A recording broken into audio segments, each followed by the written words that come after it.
Well, welcome back, everybody, to another episode of They Gonna Feel Me podcast, where you get authentic conversation from a bunch of authentic guys. Kicking it off like it's your boy, me, LC. The Crate Challenge success coach. I have on my smart glasses today to let you know that me and my constituents, we help you get to that upper echelon, that next pinnacle of success, and climbing your fat ass up some crates. You know what I'm saying? Well, then do your goddamn job. We help you build on success so that you can reach your social media goals. And I'm going to let the rest of my constituents, them introduce themselves. I'm going to kick it to my boy to the side of me. My boy, go for it. Say what you got to say. What's up? It's your boy, OnlyFans Rob. Why? Because this song's dedicated to my homies in that OnlyFans link. Why'd you have to go so soon? This nigga think he It Tyrese. seems like yesterday You ain't you Rob Romance no more. Wrong episode, fool. for some good. Now I'm gonna This man did go a get he me doing good. He got a whole Dang, AM mix selection. Let's go. If they want to hate on me, come on, Metta. Haters. They don't want Yo, what it do? It's your boy Metta World Reeves. And man, I ain't try to start the Malice at the Palace, but homie threw a cup at your boy. So I had to go lay hands on him. Because in the streets, when you issue out that fire get issued to you. So with that being said, I'm gonna pass it to my boy beside me and let him introduce himself.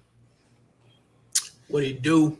Welcome back to another episode of They Gonna Feel Me. It's your boy, Chris St. Patrick. My nickname has absolutely nothing to do with the show, okay? I couldn't think of a catchy nickname, so I just picked some shit.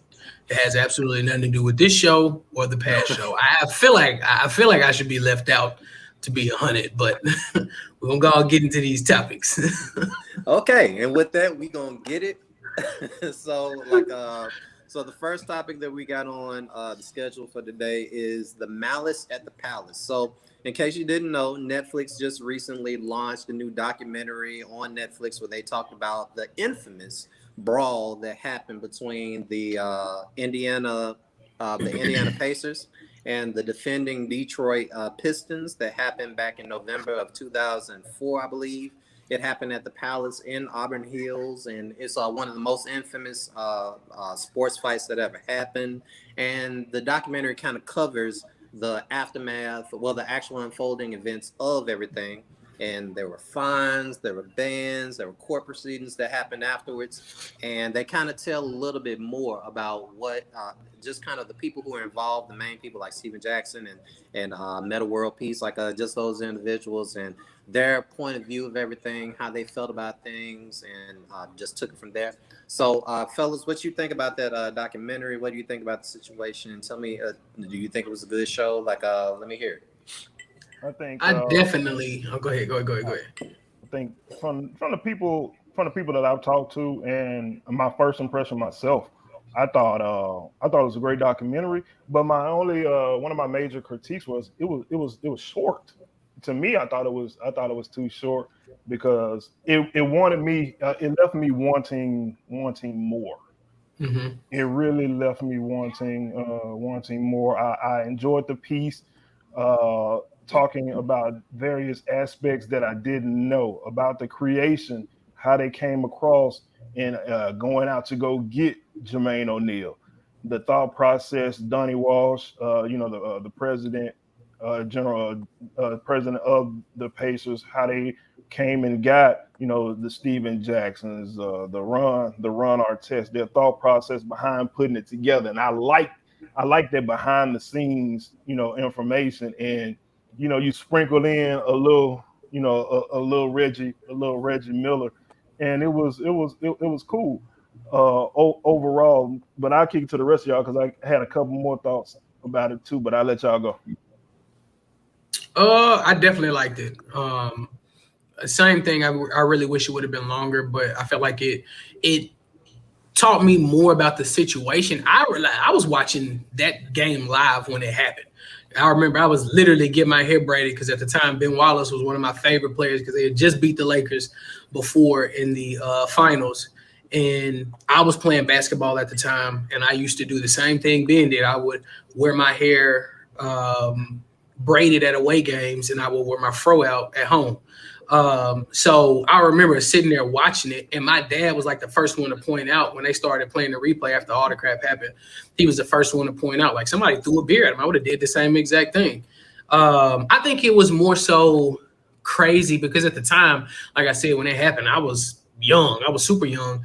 And, you know, you didn't have social media. You didn't have, I mean, me being a young guy, I wasn't watching the news or anything like that. But it's just crazy to see how they were portrayed as thugs and they were portrayed as the bad guys. And league had to come down on them. But it's like, you know, dude threw a beer and put me in danger. And these people in here throwing chairs and doing all types of stuff to these dudes.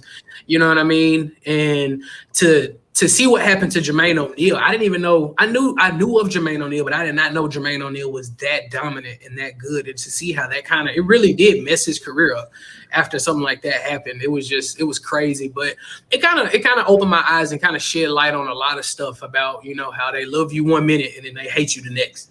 You know, when something like that happens and all you're literally doing is defending yourself. And it was even proven in the police reports and everything like that. Like, these dudes were doing nothing but defending themselves. And even Jermaine O'Neal won.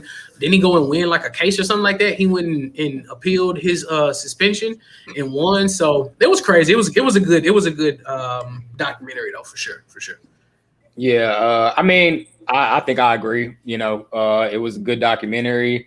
I also thought it was too short. I really wanted to see more because I feel like, you know, to piggyback off of what Chris was saying, you know, about Jermaine O'Neal, like I knew he was dominant, but I know how dominant he was and how good of a player he was. Mm-hmm. And the fact that he had made, I think he made multiple All-Star games. Yeah, he did. But the fact that, you know, this kind of the Malice in the Palace overshadowed his career is just kind of a tragedy because it's no telling how good he would have been.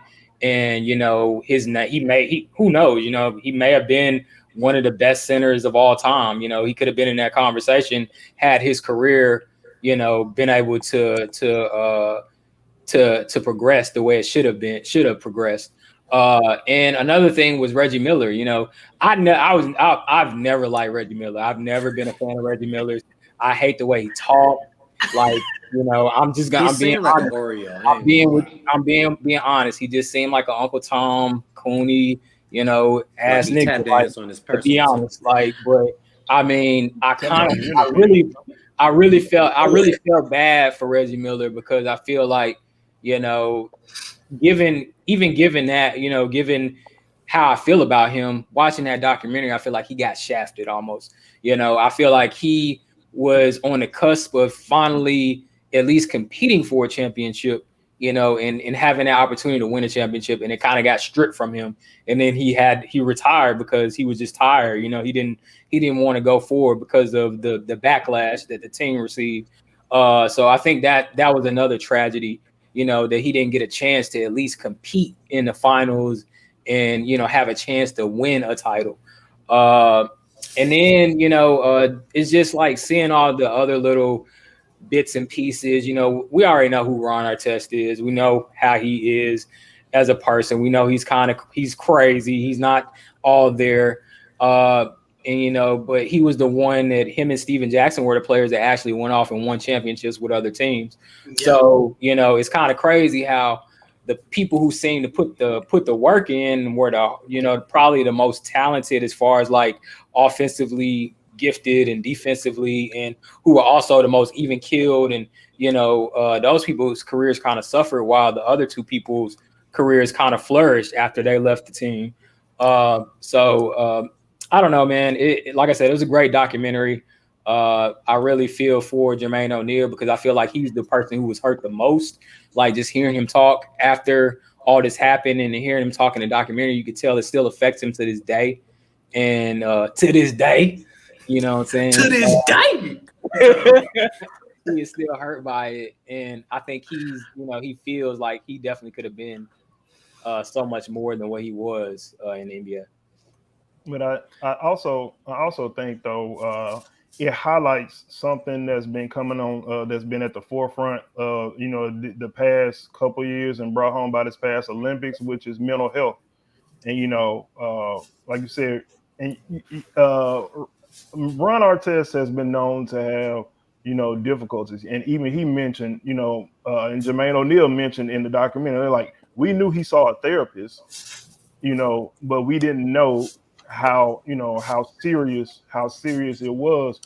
And it just seemed ironic that something he had learned in therapy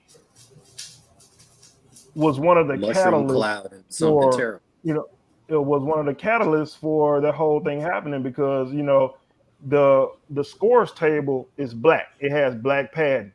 And he was like, in therapy, we lay on the black couch. And so he was like, hey, I was just gonna lay on the couch, relax. I knew Jermaine right there was there. I knew he wasn't gonna let Ben or nobody else hit me. And people from the outside world, they looked at it and thought it was, he's being disrespectful or whatever. But in his head, he like, oh, black couch. Let me practice some of what I've learned in therapy, trying to calm down. Mm-hmm. But I think it also lends to is something a dark side of sports that we see now, and we're going to see in these later topics too, is the entitlement of fans. Yeah. An entitlement, feeling like, I paid this your contracts or whatever. But Joe Budden has a line in one of his songs. Let me tell you about that $20. You purchased the music, not the individual who made it. And Right. A lot of times fans get that confused. They think just because they bought a ticket, that gives them license to be an ass. And it doesn't. Because those are still human beings out there making a living. Nobody comes to your job, what I'm saying, throwing beers at you. They don't pull up to McDonald's, and throw beers at you like, hey, hurry up. I don't like the way you cooking cooking them fries. You know what I'm saying? But you ain't to cooking that meat. interject, one thing about that whole concept is one thing. See, I feel as if everybody keeps mentioning that it was short, and we wish that we would have heard more. But the reality of the matter is, I feel as if like this documentary, I feel like it was short because it's kind of cut and dry, right? You know what I mean? It gets right to the point. It wasn't that much that could really lead up to it. And honestly, I mean, all of us, we were grown, virtually grown men, or like cognizant, like when it all happened, when it all went down. And this is, I feel almost as if like this was mostly for, Gen Z kids who maybe they were like, they were young and children or something when it initially happened. Who don't maybe know all the aspects. Although I feel like if this incident would happen in today's time, I feel as if like this would have become like a broader conversation about the rhetoric that was being said at the time. Because rather than say, oh, there's these N-words out there acting an ass, they instead use this rhetoric, which just triggers me personally. Thugs, right? It's like it's not just athletes who are angry, right? But you let Jermaine O'Neal made the perfect statement when he was like, all this talk of thugs. And go ahead. No, I was gonna say Jermaine O'Neal made the perfect point when he was like, y'all are calling us thugs and saying that we were bad for doing whatever it was that we did, but y'all let hockey players beat the crap out of each other for years. They ain't thugs. You know what I'm saying? But because it happens, this is something that a fan caused. Like it's crazy. Well, I mean, it's crazy. I think too is because I feel like this incident was it was almost like the perfect opportunity for the NBA, because they were already tired of Allen Iverson, you know, with the braids and the tattoos and the attitude, and more players are kind of dressing, you know, with the baggy clothes and kind of getting outside of what the NBA was used to. And I'm not saying that's, you know, a bad thing or whatever, because, you know, I'm an advocate for, you know, dressing how you want to dress, you know, self-expression, everything. But to the NBA, that was a bad thing. You know what I'm saying? These men are not their clothes. Yeah, That yeah, does not dictate who they are as Exactly. men. At the end of the exactly. day, they are men, and they had to defend themselves out there Yeah. because, like, they felt Yeah. like they were being And threatened. And right. And I think the Malice in the Palace was just basically the tip on the iceberg, basically, you know what I'm saying? Like, it was almost like the perfect scenario for the NBA to be like, hey, nah, we finna, you know, we finna cut that out. We going back to wearing suits and, you know what I'm saying, cover up your tattoos, ain't no cornrows, you know what I'm saying? Like, and they just use this opportunity to basically try to lock things back down and make everybody look the same. It's almost like I related to like a school dress code. You remember when people were able to dress freely in school, and then all of a sudden now, you know, kids have to wear uniforms, you know what I'm saying, because of how kids were dressing with sagging pants and, you know, the gang colors and stuff like that. They didn't want that to happen in school, so they locked that down too. So it's not right. I'm not saying it's not right, it's not fair. You know, self-expression is self-expression, and we got to get out of that mentality of judging people based on how they look. But at the same time, people are judged based on how they look. So it's kind of like, you know, it's just like in a professional setting, like in a job. You know what I'm saying? You're not going to go into an interview wearing baggy clothes. You know, you may have braids or dreads, but at the end of the day, more than likely, the person who looks the most clean cut is the person that's going to get the job. You know, appearance matters most of the time. You know what I'm saying? So it's not right. And the NBA I think they kind of realized that on down the line, because now they let players dress and express themselves freely. Look at what Russell Westbrook, look at all the players in the league. Like, they kind of like glamorize it now. It's like it's openly accepted to dress how you want to dress. I think the irony is that as time has progressed, especially with all the social injustice things that have happened, like the NBA, I feel as if like has been the one sports entity that has addressed it and kind of let their players kind of like be them as close. I mean, I feel as if it's still politics, but like they've allowed them to kind of say what they want to do and be the kind of people they want to be, and haven't reverted back to these old concepts of, oh, these thugs out here doing thuggish things and talking too much about their black talk or whatever it may be. I do applaud the NBA feeling, at least on a small scale, that they've matured with the times. But to keep the topics going, let's go to the next topic. So the next thing we got up is Sha'Carri Richardson taking on Jamaica. So in case you didn't know, track star, athlete, the sprinter, Sha'Carri Richardson, just recently she was on hiatus. We'll just say it like that. From she wasn't allowed to like participate in and compete in the Tokyo Olympics, and she just recently had a new race where she unfortunately her return to the track. She finished last against I think it was like 9 runners in the 100 meter dash, and I think she also withdrew from the 200 meter dash competition at what is it, the Prefontaine Classic that happened this past Saturday. Yeah, so she pretty much lost against, I want to say, basically the exact same 3 top Olympics winners at the actual Tokyo Olympics, basically Jamaica, and her performance wasn't as great as we wanted it to be. Of course, she got originally banned from participating because of her unfortunate her substances being found in her system. And just basically it started a dialogue online, naturally, as it always does. And we're just trying to see exactly what we feel about it, how we think. What do you guys? How do you feel about this particular situation? Man, look, there's an old saying in the South: don't let your don't let your mouth write a check that your ass can't cash.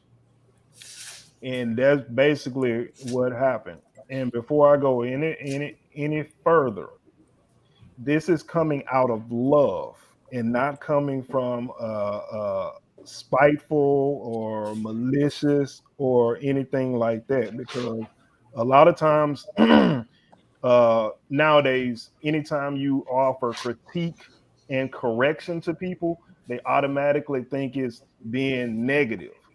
But when you're pulling them to the side and telling them like, "Hey, you need to tighten up," or "You need to do this," or "You need to do that," it's always seen as hating. And also, nobody is above getting these jokes. You're gonna get these jokes regardless. I'm sorry. And like I said, it's not a malicious thing, but you gonna get these jokes. You did all the talking and beating your chest and everything, and then you went out there and ran a 11:14. That wasn't even the fastest that you qualified for the one where pre Olympics. You ran a 10:6, a 10:6.5, 10:6.3, and then you come back running a 11:14. Come on now, come on, no. Stay off social media beating your chest until you put the work in and really come out and show that you're really about that business. Because what you don't want to do, you don't want to end up being in a situation where people look at you almost like Conor McGregor. People that's gonna do all this barking, but then when it's time to when the rubber meets the road, you're not showing up. So I just think she bit off a little bit more than she could chew. And them girls from Jamaica weren't playing. They weren't playing. Hey man, I mean, she got dusted, Here bro. come Breezy Samuels. Hey, I ain't gonna say nothing negative. Listen. Listen, man. No, I'm just playing. Listen, man, I watched the clip of her racing these girls, and the only thing I could think of was just like, bro, like even if you get beat, to get beat like that is just like kind of crazy. Like I agree, the way she been talking, and then to go out there and put up an effort like that is just it's kind of like disappointing almost as a fan. Like I feel like the people who are rooting for her were also disappointed, and that's why she got so much backlash, because you got people up here that's talking for you, talking about let's not watch the Olympics. Y'all are wrong for banning her for smoking weed when weed is legal, and such and such and such and such. And now you go out here and you come in dead last. Like it's not even it's a point where you can lose, but to be dead last that's kind of bad. Now I understand I think she had like a month off, and maybe she hadn't been training, but you would think if you're going to enter a race against the Olympic winners, you would be prepared for the smoke. So I don't agree with the backlash. I think people clowning her is kind of trash, to be honest. Y'all ain't out there racing. Y'all ain't out there, she's still qualified for the Olympics. So, at the end of the day, we know the girl can run. We know the girl has them wheels at the end of the day. But like my boy Rob said, if you're going to beat your chest, if you're going to talk the talk, you got to walk the walk, because we know the greats that talk the talk, like Muhammad Ali, float like a butterfly, sting like a bee. Almost every time that he said he was going to do something, he did it. So at the end of the day, if you're going to be one of those people who's going to talk, those athletes is going to talk, you have to be able to back it up, because this is what's going to happen when you don't come through on your promises. People will try to assassinate your character, try to assassinate your image, and it's going to continue to happen. So I feel like next time she will be prepared, But this is just a lesson to all those kids out there. This is why a lot of coaches and people preach being humble and not being one of those arrogant people that boast and brag about how good you are and what you're gonna do with in whatever sport that you play, because this type of stuff can happen. You know what I'm saying? Like you can get dusted up, whether you, no matter how good you are or how good you think you are. But at the end of the day, bro, like leave the girl alone, man. Like she been off, she been off for a month. You know, it's just a one bad incident. We'll see what happens. Now, if she does, if this is a repeat offense, then I mean, it is what it is. If she go out there and get dusted again, dead last, then yeah, she gonna get these jokes. She gonna, you know what I'm saying? Ain't nobody above the Jordan Prime, my brother, my sister. So yeah, I'm gonna let somebody else talk, but that's my thoughts. What you got, Chris St. Patrick? Man, look, little shawty got dusted. At the end of the day, she was not ready, and it's just that on that. What we do when Colin Kaepernick wanted to get back in the league and he hosted that event, and apparently he passed terrible. People still said something about him, even though we said he's still deserving of a spot. We still gonna talk about you because you came out and you were not prepared. It seemed like you weren't prepared. We don't know if you were training. We don't know if you were doing everything that you were supposed to be doing to lead up to the meet. But at the end of the day, you came in last place. One thing I'm more so proud of is the way, I mean, everybody was just showing the clip of her losing, but today I was seeing more clips of her talking about how she's for women equality and for women in general, Black women in general. So I don't think she's jealous of it. I don't think I of course, if you come out there and you know what I mean, what you do last week, and you trying to dodge some hands in the ring and you fuck around and get knocked out, you're gonna be embarrassed, but you're gonna still come back again. So you feel me? So she gonna have to come back again, and I believe she'll show up. I mean, I feel like even if she would have finished fifth, people would have been like, damn, you ain't finished first, but you still came out and showed them that you were worthy of stepping on the stage. It just proved that those girls would have probably done the same exact thing that they did in Jamaica. They would have done the same thing to her if she would have showed up. That's how it looks. You know what I'm saying? But I mean, I wish her nothing but the best. I hope she bounces back. She comes back and performs better. I really feel like she will. But I mean, at the end of the day, ninth place is ninth place. So all respect and due to Elaine Thompson-Herah. Excuse me if I butcher these names, but Shelly Ann Frazier, Sha'Carri Jackson, the three young ladies from Jamaica. All respect to them. You know, like at the end of the day, I'm supporting everybody Black, so they Black. Yep. Like I mean, I've heard that maybe they had like some spicy things to say about whatever. And I even heard that Sha'Carri has some spicy things to say, but you know, let's do numbers. Sha'Carri, I think her best time was 10.72 ever, right? And in the particular one that she actually participated in, according to what I saw, 10.72. Meanwhile, Elaine, I think her best is 10.52. Shelly, I think her best is 10.54 seconds, and 10.76 for like one. Just long story short, I feel as if like she just performance wise has not done as well as these three other ladies who have at their personal best just happen to naturally be better than what she is performed. But she is still a young girl. She's been off for like for a few months. Let's be real. Going into this, remember she lost a mother, you know, and she was dealing with some stuff even then. And I feel as if like what I don't like is the idea of 35, 45, you know, these old ass people who on one level when they were like trying to shun her out for the weed thing, we all stepped up and be like, nah, we ain't gonna let them just do this young girl like this now. But in which case the opposite of that is there were some people that were like, look at this hood rat, you know, gutter trash chick smoking weed, you know, and messing up her opportunity.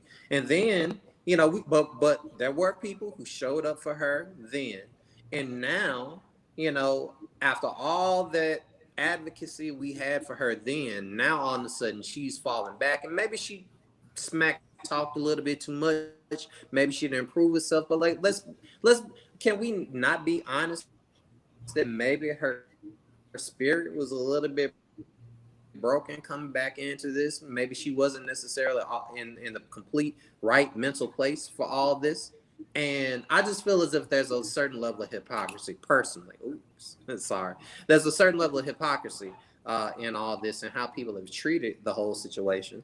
And I just feel as if like we were there for her in the beginning of all this, we can be there for her now. I feel as if this is just one race, judging her based on one race after she came back. I mean, you can say all day that she wasn't ready, but like, I mean, I don't know. I feel as if like there could be a number of factors. She's still young and hasn't necessarily reached her max just yet.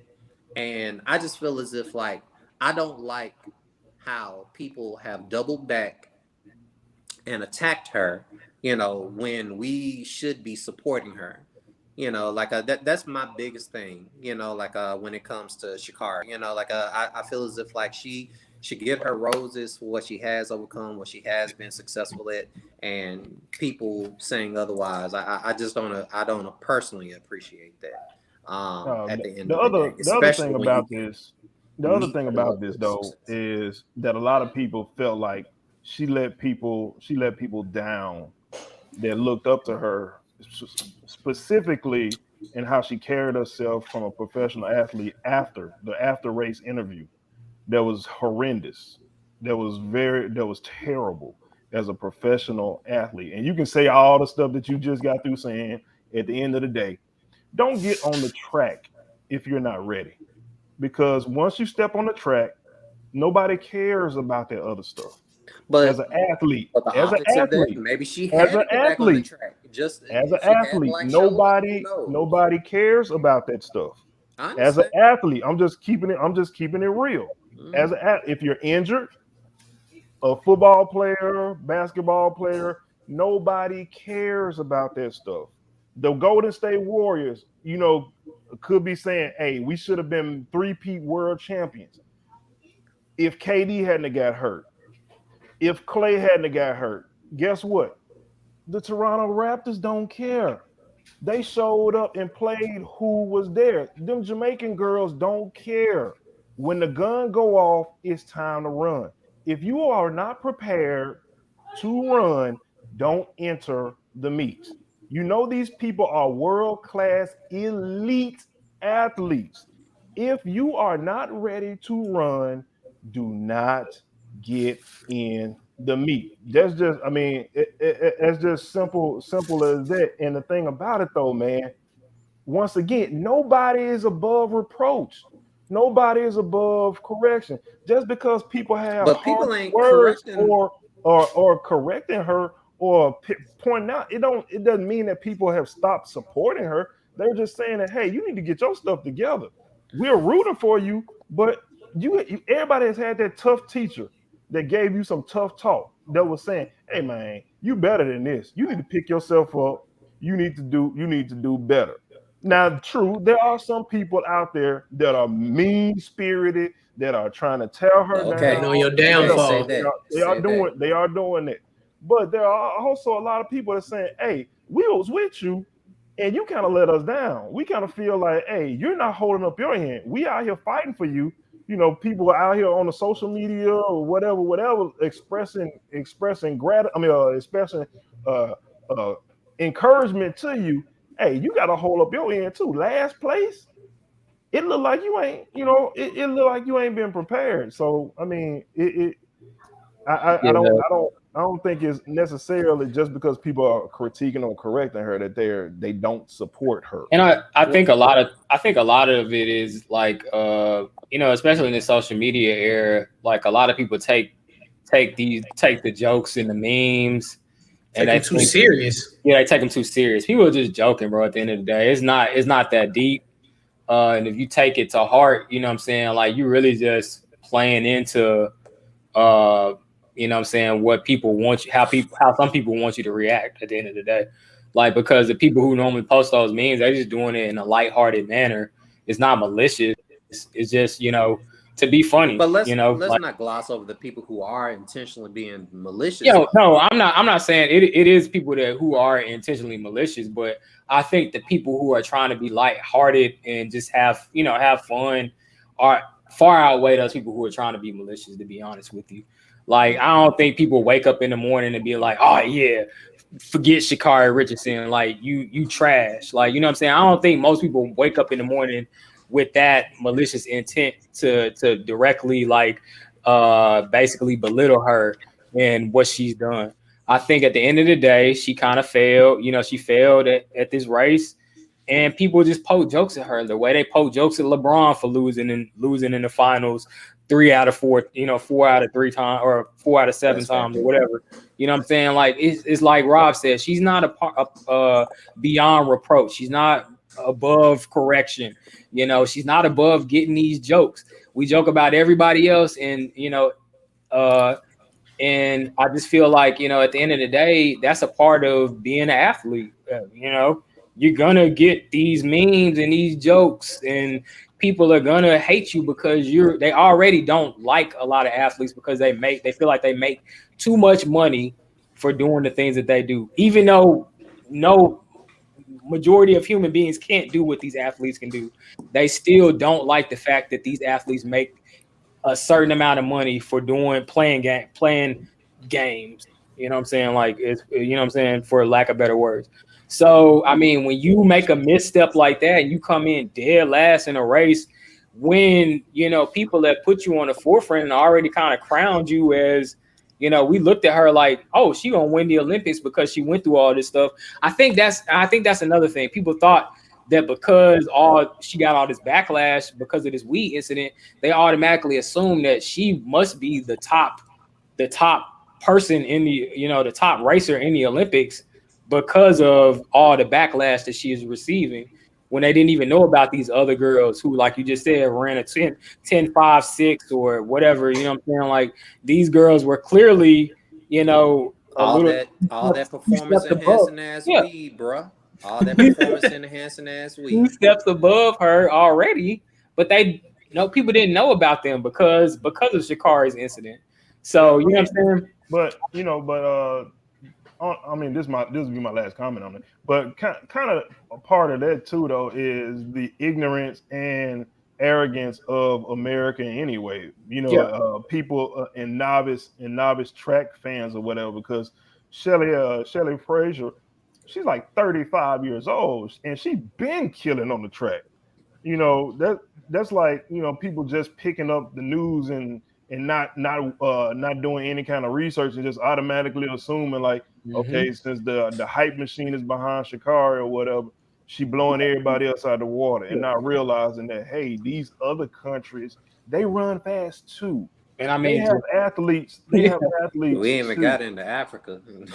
Like, no, I mean, like, let's not forget about Usain Bolt. Like, you know what I'm saying? Like, who been killing? Metta been putting out like sprint for years. I'm just like, bro, like, what is y'all thinking? She just gonna go over there and just dust people just because she's Sha'Carri Richardson, and y'all ain't, probably half of the people that support her ain't even seen her race a day in her life. They seen a clip of her running, but ain't seen her race in their lifetime. Seen a clip of her running, and they seen her get banned for smoking weed, and they immediately jumped to her. And they immediately thought that she was the best racer, the best female racer, out there. You know what I'm saying? Or something. Yeah, like she Flojo or something. You know what I'm saying? Like no, like, I mean, and at the end of the day, like I said, I think that's part of the problem. Like, I think people had these high expectations, because they were unaware.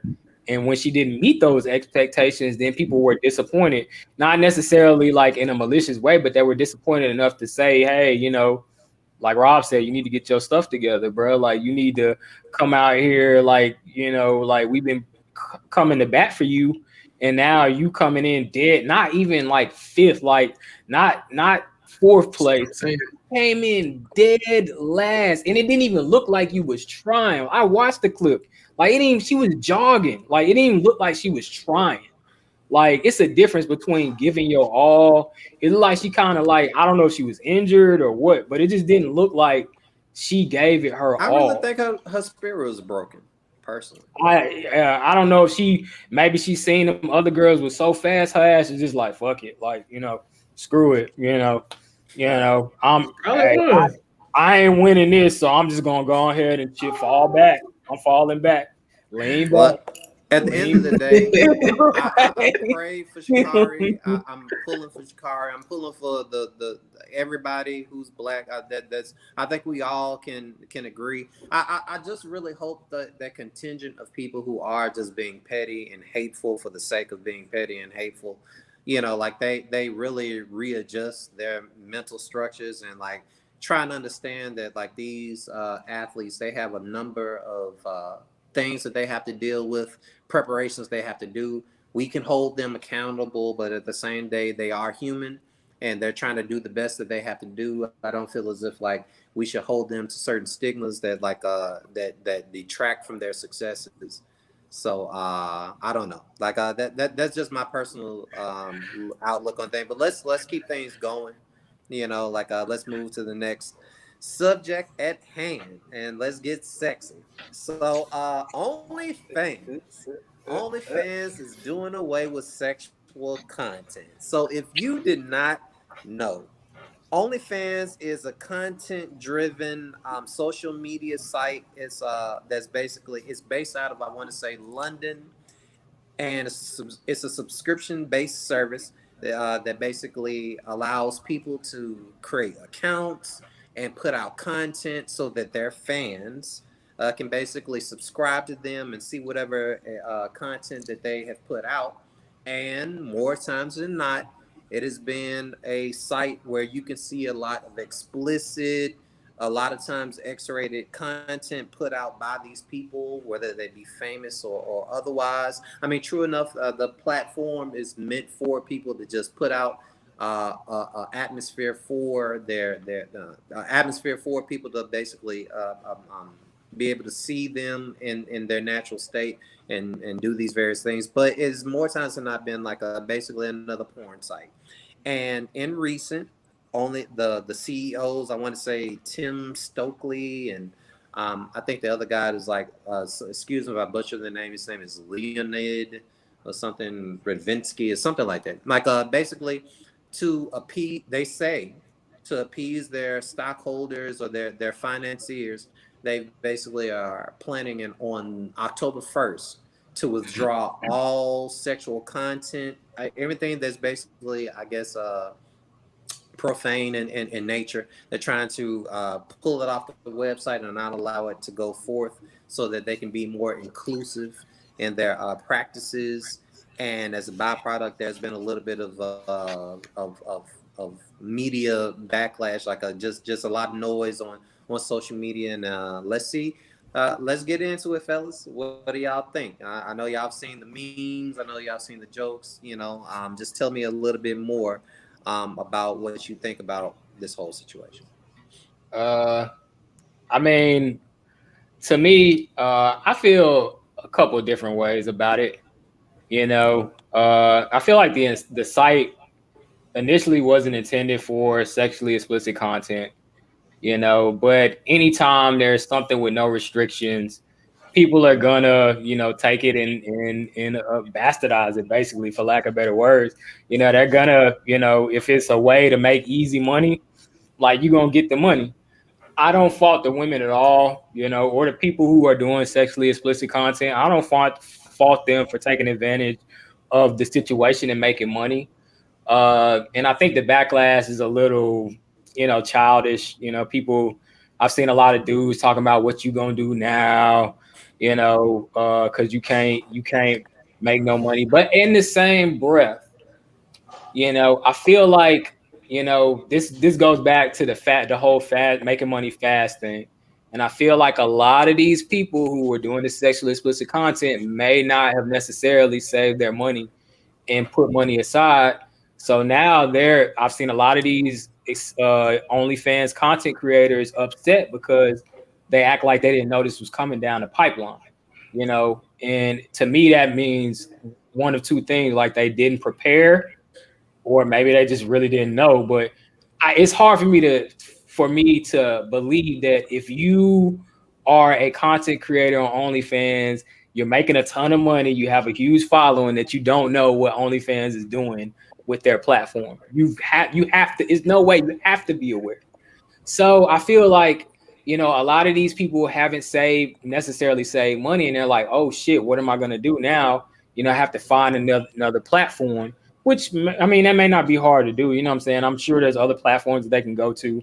But at the end of the day, I feel like, let's stop with the bashing, bro. Like, it's a lot of dudes out here that, that are bashing these women, and they probably the main ones buying the content, bro. You probably on OnlyFans, got a subscription to 2 or 3 of these women, when you need to rub one out or whatever you do, you know what I'm saying? So I mean, dog. What you said about Brittany Renner last week? She wasn't that bad. I don't care how bad them females is, my boy. I ain't paying for no OnlyFans when I got I ain't paying for none of that shit. Like, this is an area of expertise for me. So when you think about like the sex industry, of course, it's easy as hell to go online and find porn, right? Like, I mean, you can go to Pornhub, you can go to X videos, you can log in. You can go to Twitter. Right. Hello. It's funny. Like, when I was 13 years old, I had to find my dad's nudie mags. Stash of DVD. Man, you really gonna put your dad out there like that? You can go online. You really gonna put your dad out there like that? You out of order, Dad. Ooh, Dad. You got it. My dad gonna punch me in the chest. But Really? Anyway, you ain't got to look that hard to like find adult content anymore. It's very easy to find. Websites like this is specifically made for people who pay for their porn, people who want to see specialized content. It's easy to see somebody have sex online, but it's more difficult to see that specific person that you have that you have a crush on or have a thing for, that basically is doing specialized content, whether it be some kink that you're into that you can only basically have to spend money on in order to see. And to Metta World Peace's point, I'm all about people being sex positive. I feel as if, like, if you have your kinks, if you have your things that you're into, it's completely fine if you are trying to explore that. I will say, as far as like these financiers that are supposedly cleaning up the website in order to basically make it more inclusive. Last year, OnlyFans did a killer. Okay. It was the pandemic. People were at home. They didn't have anything else better to do. And like anything else in life, porn flourished. And they weren't talking about all this cleaning up the internet stuff last year. They took all that money. They made all that money off the explosion of their website when people were at home and all they had to do was basically digest the content that was on there. Now all of a sudden they're trying to like clean things up or like make things more inclusive. And I feel as if like you weren't on that stuff last year. What changed all of a sudden makes you want to basically want to clean things up?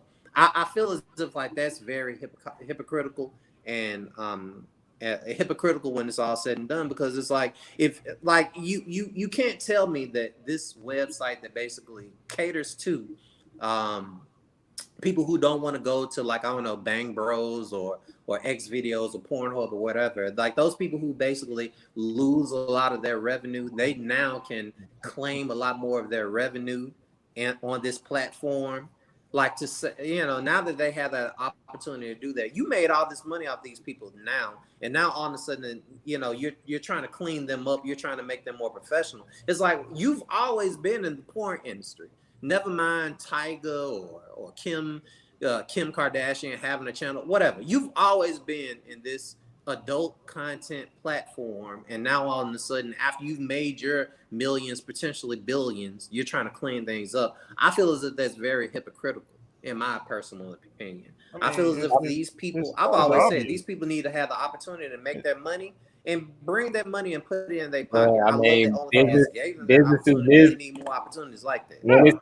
when it's, I mean, but when it's a big corporation, bro, like it's like they don't give a damn about the money that you've helped them make, bro. Like at the end of the day, that's just like YouTube did it a couple years ago. Like any big corporation, it's but that's like just the thing. They made billions. They have. I made, get it, they but made you also got to understand. You got to understand the stockholders that invest in this company, and also the stakeholders that invest in this company, and also like the ad revenue that they're gonna miss out on because of this sexually explicit content. And I think that's why they're kind of moving away from this content. But that's just like saying Chevrolet makes a Corvette. Like I don't know. I may say this wrong, but that's just like Chevrolet makes a Corvette, and too many of these people with Corvettes are getting into car crashes. So we're gonna dial back how fast our Corvettes are, because like we've already made our millions off the Corvette, but we're gonna dial it back in order to keep people, in order to clean ourselves up. It's like you already know what industry you're in. You already know what product you're selling. Why are you trying to dial back now? The only thing that makes sense to me is I've also heard that like basically the I guess the government and law enforcement entities, they're digging more into the internet and trying to make sure that child porn isn't out there. And I applaud those efforts to make sure that like, inappropriate content isn't being shared. But in which case, like if that's a means for you to like, I guess, protect yourself, I guess I understand. But like I don't personally endorse just that. This is really not that hard to explain or to understand. Like Reezy said, it's really basically all about business. At the end of the day, just like we discussed it with the NBA and the Malice at the Palace, they wanted to clean up their image. They wanted to make it more marketable to a different demographic. We said it before. When OnlyFans first was created, it was open for content creators, people, sex workers or whatever. They took it and they made the most out of it. So now when you look at it, it's looked upon like, oh, OnlyFans, you all automatically assume sex, but it wasn't created that way. Okay, yes, now the owners of it, like they reap the rewards of it now. So I've got my golden egg. Now I'm finna move on. I'm finna go clean this up and do something else. But at the end of the day, we know prostitution, sex work, and whatever, it's the oldest profession. So at the end of the day, they're gonna come up with a different way to make their money. So it's really not that, It is what it is. They're gonna find something else and call it some totally different. So that's all. That you can already make money on other platforms. It's just that OnlyFans just happens to be a very popular one. You could go on. Well, like and I think another thing is nobody knew about OnlyFans over a couple years ago. So they can make something else popular. OnlyFans is easy for the average person too. Like it's not just like you have your big content creators, but you have like I seen a girl the other day was like, I'm like, bro, you on OnlyFans getting money, getting paid, like, and you can kind of tell, like, you know what I'm saying, like it's like any like I don't want to sound chauvinistic or anything or biased or whatever, whatever. But I'm just saying, like any a woman who may not be as physically attractive can get on there and make money. I'm just being honest. I seen a girl the other day. There's somebody for everybody on. There's somebody for everybody. Somebody in a niche, and I think that's the thing about OnlyFans. Like you can get on there, and you may not be the most attractive, but maybe somebody that's into that. It's just like if somebody that's into BBWs or whatever. Everybody has their little kink and their vice, and they want to see what they want to see. And I think that's the biggest thing about OnlyFans is it allows those women or whoever. I mean, I've never watched OnlyFans a day in my life. So whoever's on there, it's something for everybody basically. And the thing about OnlyFans is the thing, like Rob was saying, you'll find another platform, but like I look at Twitch. Like I see girls now like on fucking in bathing suits it's a site for gamers in hot tubs and bathing suits and shit. So it's like, bro, like, they're gonna try There's to be a platform. They're gonna try to test the line. They're gonna try to test the line, test the waters, and test the line of any site that allows them to get away with this type of stuff, bro. So that's why I feel like OnlyFans kind of started out. It wasn't intended for this, but people kind of gravitated to this content, and so it went that direction. You know what I'm saying? OnlyFans is just the flavor. It's just the flavor. OnlyFans is like, well, hey, damn, we making money off of this shit. Yeah. So why would we stop? Because they're a big corporation. At the end of the day, corporations are trying to make money. They don't give a damn about, you know what I'm saying? But why are you shooting yourself in the foot by? Well, I think this now is their bread and butter. This is what OnlyFans does the best, showing porn. Like I was saying, they're getting a lot of it's about money. At the end of the day, you got stakeholders. Any person who's worked in the corporate world knows there's stakeholders. There's people who fund this platform or have investments in this company. So when the stakeholders aren't happy, then they're gonna take their money elsewhere, and now you're not gonna make no money. You know what I'm saying? Whether that be an advertisement this whole time. You own stock in OnlyFans or something. It's lying to yourself like you haven't been financing porn the whole time, and now I want to clean it up. I mean, we know how fickle corporations are, though, bro. Dog, they change their mind every 5. This is like leadership changes every. In some of these corporations, I work for corporations, like leadership changes, like you changing damn draws. Like, you know what I'm saying? They you know what I'm saying? They want to move in a different direction every year. Like, so I'm definitely not surprised. Like, you're right. I'm not surprised that they want to change the direction. Is it right? I guess it's in the eye of the beholder. Whoever, some people deem sexually explicit content immoral, or they have, religious views against it or whatever. To me personally, I really don't give a damn. Like, you make your money how you make your money. But like I was saying, like, if you've seen this coming and you didn't save your money, then now you're in trouble because you got to find another you got to find another platform. And it's probably not going to be as easy as OnlyFans because, like I said, there was something for everybody. Everybody had like a niche. So it's easier. So the people who were bigger on that platform are going to it's going to be easy for them.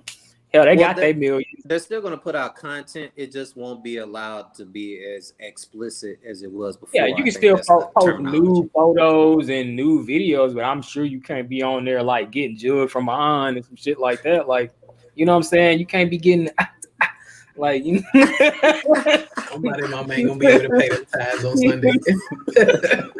It's over for it. I will say this: the one positive, the silver lining to all this, in my opinion, just to conclude this, I will say this, and this kind of goes back to what we were talking about before. This is my personal opinion.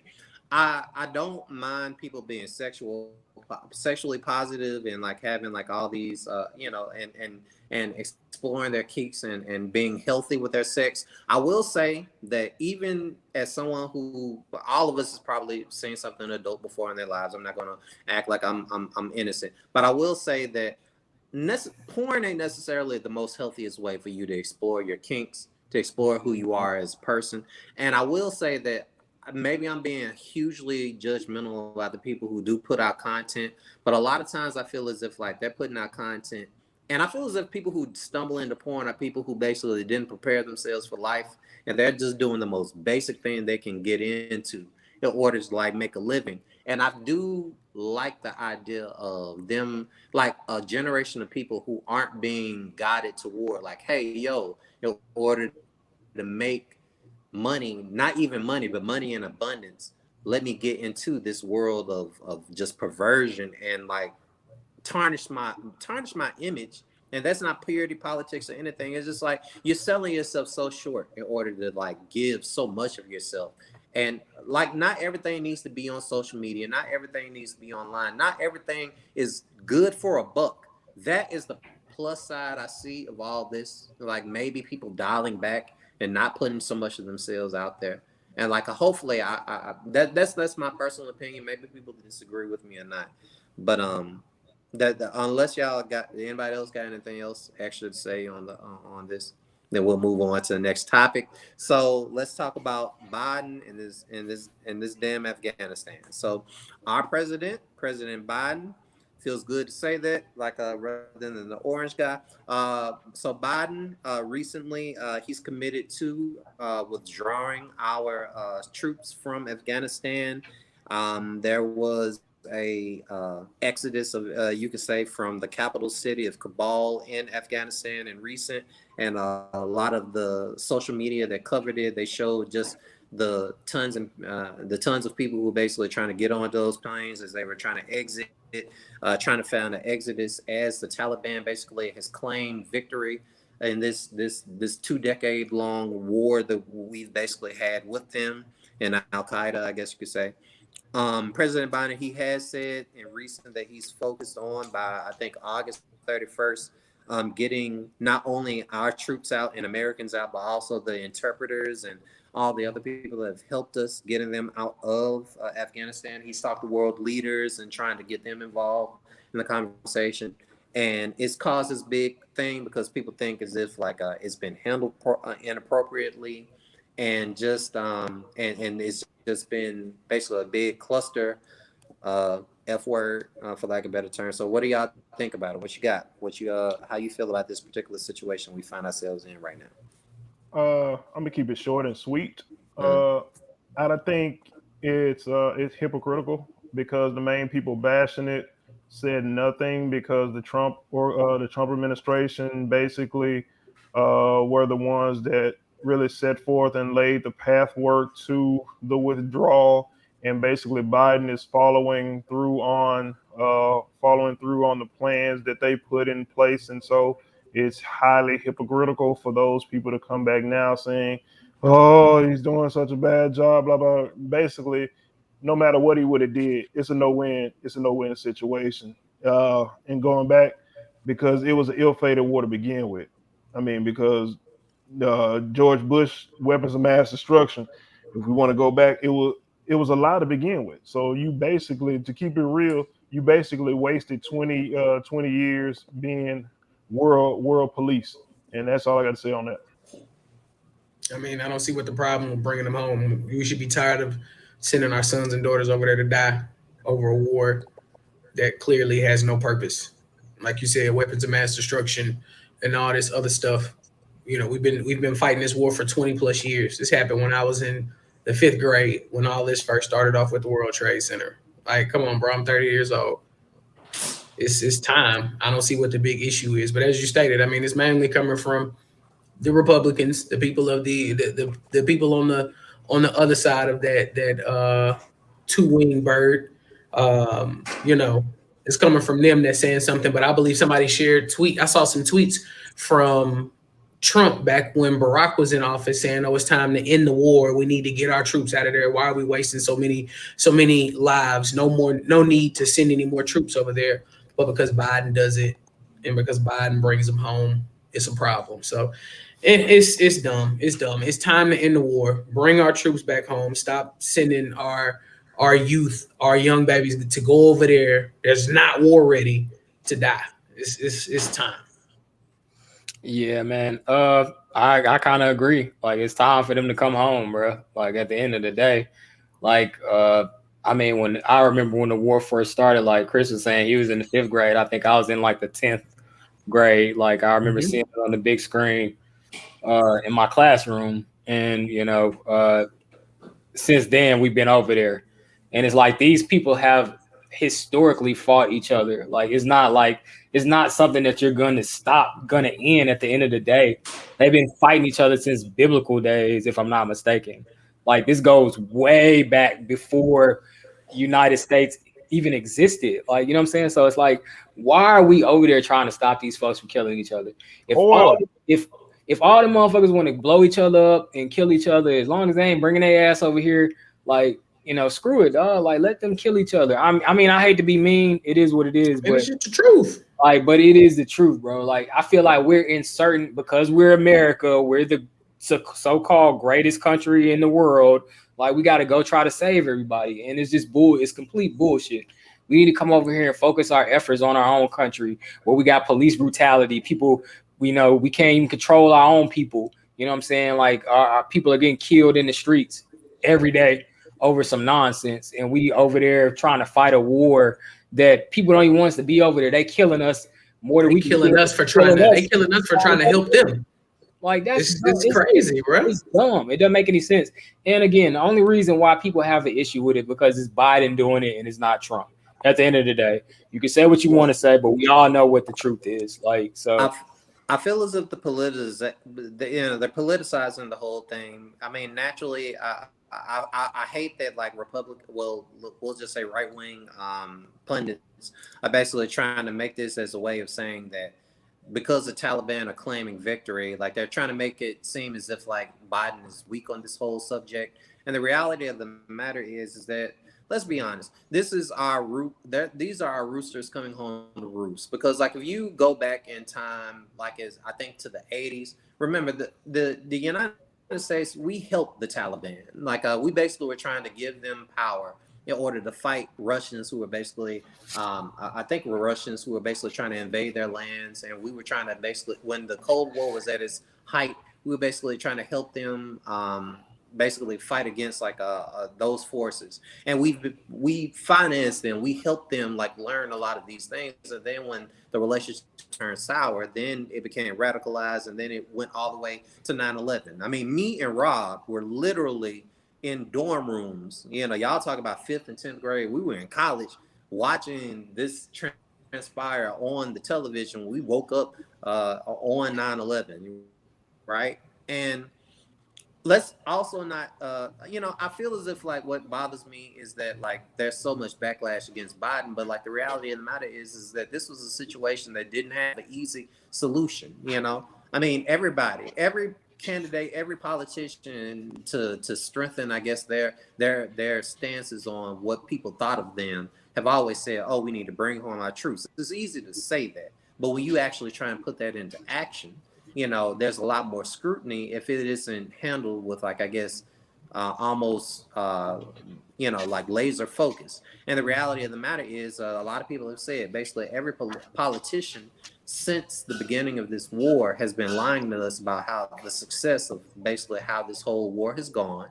We've been trying to train up their forces and their government to basically be able to take care of themselves when we withdraw, and they clearly aren't ready. They haven't been ready for whatever particular reason, whether it was because of money. A lot of people say that our original intentions, once again, was because of oil and the monies that basically could be generated from our participation in this war. We weren't necessarily over there trying to fight tyranny as much as people just saw this as money making opportunity.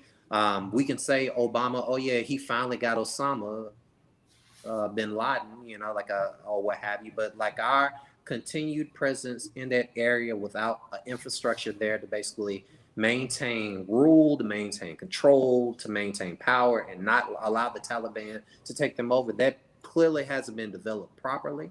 I feel as if like, although Biden's handling of the whole situation, which has the most scrutiny right now, although it was not, maybe there was a different way to handle this whole situation. The reality of the matter is this was a rip the Band-Aid off situation.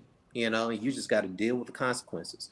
I feel as if we definitely should give amnesty and an opportunity to bring the people who have helped us directly, interpreters, all these people who may not be American, but like they've been helping America and they believe in our core ideals. They should be brought over, allowed to acclimate into our society. We shouldn't leave them over there to be, subject to whatever issues go on over there. But like this is not a simple topic.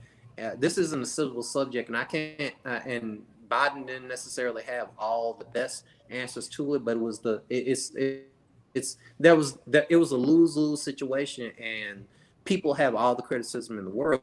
We were going to be in this war forever if we would have if we never had an actual response, and that's why I feel as if ends up being that's not to ramble or talk too much on this particular subject, but that's where we find ourselves at the end of the day. So, if somebody else want to say something else, go for it.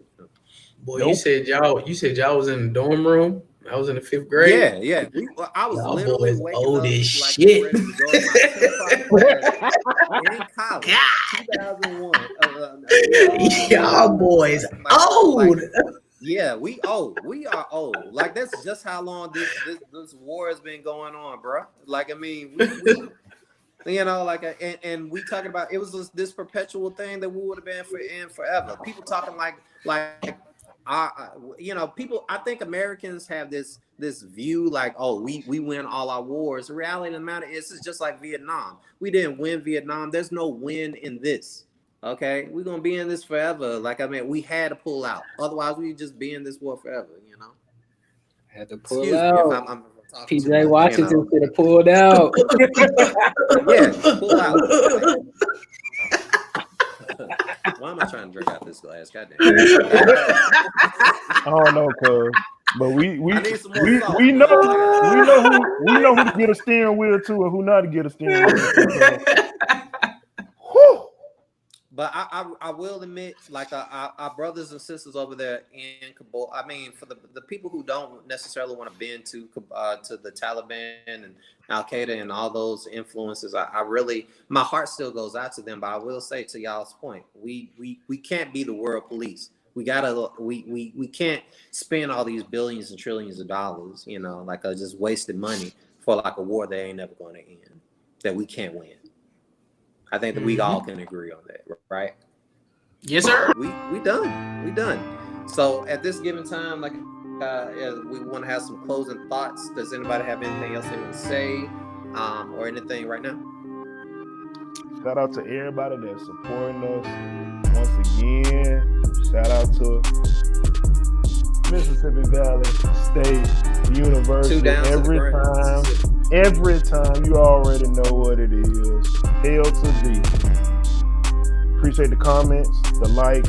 Remember, click like, click the bell for notifications. Make sure when you subscribe to hit the bell for notifications. It's gonna let you know automatically when a new show is posted up. We appreciate y'all. Yeah, man. I appreciate everybody that's supporting us, man. It seems like we're growing every week. Y'all keep the views up, like Rob said. Like, subscribe, click the bell for the notification, because you know it helped the algorithm. And I want to shout out to my sisters, my sister-in-law's business. I believe it's Miss Ambitious Eyewear on IG. So y'all go check it out. You know, y'all ladies, if y'all looking for some sunglasses. For the summer, you know, the summer's still here. If y'all going to the beach and you want to look fly, you want to kill it, you want to slay, whatever terminology y'all be using, go check out, man. Like they said, man, we appreciate y'all for constantly supporting. Don't forget to like, comment, subscribe. Definitely we want you guys to comment some questions. Comment some topics for us. Y'all give us something that y'all want us to talk about in, you know, upcoming episodes that we have. So stay active. We will respond. We will get right back with you. And it's gonna keep coming from the 901. You feel me? 901, you already know. Again, we can't say it enough. Thank you. We appreciate y'all for all your support and what have you. Shout out to all the black businesses out there. I want to shout out to one particular business I've been using in recent, Respected Roots. I think they have a number of shops like set up across the nation, but Respected Roots, they make the shave cream and a bunch of other healthcare products that's black owned. The King Shave, I've been using it myself, you know, maintaining my sexy, like the infomercial. But yeah, like really good. Go to respectedroots.com. This isn't paid for. This is just me. They had a product that uses a lot of natural goods, and I just love it. Support your black businesses. I'm all about that. And again, click the like bell. Click the links. You know, basically subscribe. Get notifications whenever we post something new. Share to all your friends. Find us on any platform that we're actually streaming to, and hopefully you love what we have to say. Tell us more. Give us criticism. We don't shy away from criticism. We'd be happy to hopefully give a better show for you guys in everything that we do. So we're signing off. Go for it. Hold on, before we sign off. Y'all, if y'all got a specific topic that y'all want us to talk about, y'all comment below and let us know. You know, if y'all want us to discuss a certain topic in future videos, just share that comment below in the video, and we'll see what we can do about that. By all means. So we love y'all. Stay safe. Get vaccinated. Be safe out there. We love y'all. Peace. And we see you on the next one.